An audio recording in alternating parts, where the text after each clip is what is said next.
Football খেলা এবং football দেখা শর্ত সাপেক্ষে জায়েজ আছে, আবার শর্তের অনুপস্থিতিতে জায়েজ থাকবে না।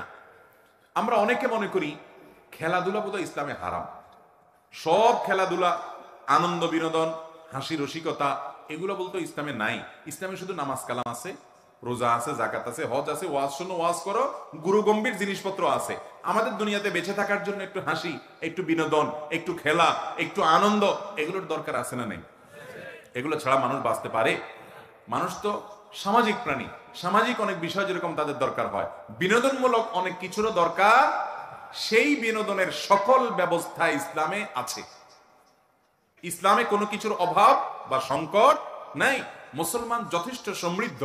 অমুসলমানের কাছ থেকে ধার করে কোনো কালচার বা সংস্কৃতি আনার দরকার নেই। মুসলমানের নিজস্ব সংস্কৃতি স্বয়ং সম্পূর্ণ।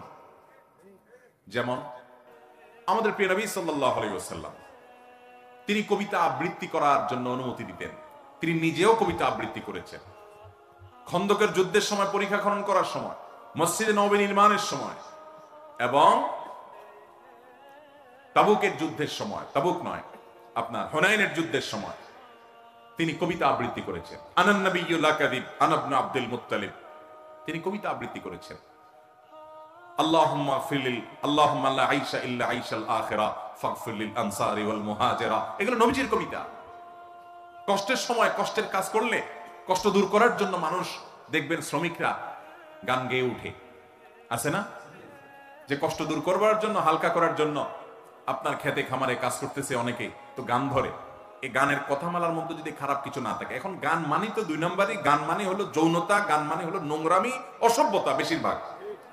কিন্তু গানের কথামালার মধ্যে যদি আমার রবের প্রশংসা থাকে, মা বাবার জন্য স্মৃতিচারণমূলক গান হয়, নিজের দেশ অঞ্চলকে ঘিরে কোনো গান হয়, তাহলে সে গানে ইসলামে কোনো নিষেধাজ্ঞা নাই, যদি সেখানে মিউজিক্যাল ইনস্ট্রুমেন্ট ব্যবহার না হয়। নবীজি সাল্লাল্লাহু আলাইহি ওয়াসাল্লাম করেছেন। সাহাবীদের মধ্যে হাসান ইবনে সাবিত রাদিয়াল্লাহু তাআলা আনহু করেছেন, তিনি অনুমোদন করেছেন। একবার নবী করিম সাল্লাল্লাহু আলাইহি ওয়াসাল্লামের বাসা আম্মা জান আয়েশা রাদিয়াল্লাহু আনহা বলছেন যে তিনি শুয়ে আছেন, দুইটা বাচ্চা মেয়ে গান করছে, গান ধরছে। আবু বকর রাদিয়াল্লাহু তাআলা ঢুকে বলতেছে, আরে নবীজির ঘরে বসে গান, ধমক দিছে। নবী করিম সাল্লাল্লাহু আলাইহি ওয়াসাল্লাম উঠে এসে বলছেন, দাও তোমার তাদেরকে গান গাইতে দাও। খালি গলায় গান গাচ্ছে, এখানে কোনো মিউজিক বাদ্যযন্ত্র নাই, গানের কথার ভিতরে খারাপ কিছু নাই। গজল মানে খোলা গলা, খালি গলার সঙ্গীত যেটাকে বলেন, যেখানে খারাপ কিছু নেই, সেটা তারা গাচ্ছে, কোনো অসুবিধা নেই। এখন গান তো মানেই হলো প্রেম প্রীতি। এখন গান মানেই কি? আর এই প্রেম প্রীতি নামে অবৈধ যত সম্পর্ক আছে, এগুলোর যত গান আছে, এগুলোও দেখেন, এগুলো মানুষকে আরো অশান্তিতে নিয়ে যায়, এগুলো শান্তি দিতে পারে না। এই জন্য প্রেম প্রীতির যত গান আছে দেখবেন, জ্বলে গেল রে, পুড়ে গেল রে, শেষ হয়ে গেলাম রে, মরে গেলাম রে, ওই কপাল পড়া আসলে শেষ হয়ে যায়, ধ্বংস হয়ে যায়, ওর দুনিয়া বরবাদ, আখিরাত বরবাদ। কিন্তু আপনি যদি আল্লাহর প্রশংসায় গান গান, দেখবেন দিলটা ভালো লাগতেছে। আপনি যদি নবীর প্রশংসা, নবীর হামদ পড়েন, দেখবেন দিলটা ভালো লাগতেছে, আপনার মনটা ভালো লাগতেছে। এগুলো নিষেধ না, এই বিনোদন ইসলামে আছে। সেখানে মিউজিক থাকতে পারবে না, কথার মধ্যে গানের খারাপ কিছু থাকতে, ছেলেরা ছেলেদের মধ্যে গাইবে, মেয়েরা মেয়েদের মধ্যে গাইবে, বাচ্চারা যে কোনো জায়গায় গাইবে, বিয়ের অনুষ্ঠানে বিশেষ করে বাচ্চারা গাইবে, সেখানে মিউজিকের ব্যবহার থাকবে না। এখন তো আমরা মিউজিক দিয়ে ডেক সেট বাজাই, যেটা হারাম।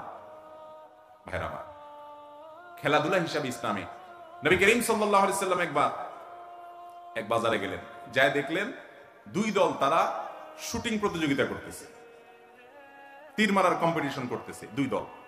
নবী করিম সাল্লাল্লাহু আলাইহি ওয়াসাল্লাম যে বললেন, আমি অমুক দলের পক্ষে আছি, দাও তোমরা খেলা চালাও। তখন যে দলের পক্ষে উনি আছেন, ওই দল তো খুশি, কিন্তু বাকি বিপরীত দল যারা, তারা খেলা বন্ধ করে দিচ্ছে। নবী করিম সাল্লাল্লাহু আলাইহি ওয়াসাল্লাম বলেন, কি ব্যাপার, তোমরা খেলা বন্ধ করে দিলে কেন?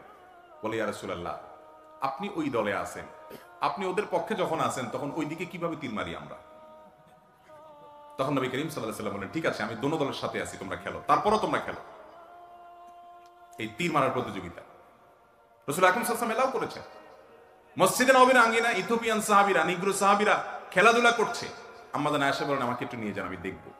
তাহলে ভাইরা আমার, যদি কোনো যুবক, যে কোনো বয়সের মানুষ ফুটবল খেলে, সেই ফুটবল খেলা যদি সতর ঢাকা থাকে, সেখানে যদি একদল আরেক দলের কোনো টাকা পয়সা লেনদেন না করে, নিজেদের মধ্যে আদান প্রদান না করে, জুয়া যদি না থাকে, এটা শুধু শারীরিক কসরতের জন্য হয়, যে আমার শারীরিক ব্যায়াম হবে, মানসিক ফুর্তি হবে, তো এই ধরনের খেলাধুলা খেলা জায়েজ আছে, এবং এটা দেখাও কি আছে। কিন্তু টেলিভিশনে যে খেলা আপনি দেখেন, সেখানে শুধু খেলাও দেখেন না, আরো কিছু দেখেন, বরং খেলার চাইতে অখেলাই। এরপরে সেখানে আপনি সতর উন্মুক্ত করা হয়, সেটি দেখতে হয় আপনাকে, হারামের দিকে দৃষ্টিপাত করতে হয় আপনাকে, সেটা আপনার সালাত থেকে আপনার মনোযোগ নষ্ট করে দেয়। রাত বিরাত নাই, রাত 1টা বাজে, 12টা বাজে, দেশের লক্ষ লক্ষ হাজার হাজার যুবক জেগে থাকে, তার পছন্দ দল খেলবে রাত 1টা বাজে, 2টা বাজে, 3টা বাজে। অথচ এই যুবকই জীবনে কোনোদিন তাহাজ্জুদের জন্য একটি বারের জন্য ভোর রাতে অপেক্ষা করে নাই। কি জবাব হবে আল্লাহর কাছে? এত আবেগ তোমার বুকে, এত ভালোবাসা, ওই ইহুদি খ্রিস্টানের জন্য, তার খেলা দেখার জন্য এত ভালোবাসা দিলা, রাতভর জায়গায় বসে রইলা, আল্লাহর হুকুম মানার জন্য কয় রাত জাগছো জীবনে? কোনো মুখ আছে ভাইরা আমার? অতএব এই খেলাধুলা জায়েজ আছে, এইভাবে বিনোদন করলে সেটা জায়েজ আছে, এবং এটা দেখাও জায়েজ আছে। আমরা ইসলামটাকে শুষ্ক মনে না করি যে ইসলামে কোনো বিনোদন নাই, হাসি নাই, আনন্দ নাই, সবকিছু আছে ভাই, সবকিছু আছে। নবী করিম সাল্লাল্লাহু আলাইহি ওয়াসাল্লাম কৌতুক করতেন, রসিকতা করতেন, কিন্তু রসিকতা করে মিথ্যা কথা বলতেন না। এখন তো যুবকরা কয়েকজন একসাথে হলে রসিকতা মানেই হলো সব 2 নম্বর কথা, খারাপ কথা, নোংরা কথা, বাজে কথা, বন্ধু বান্ধব মানেই হলো এটা।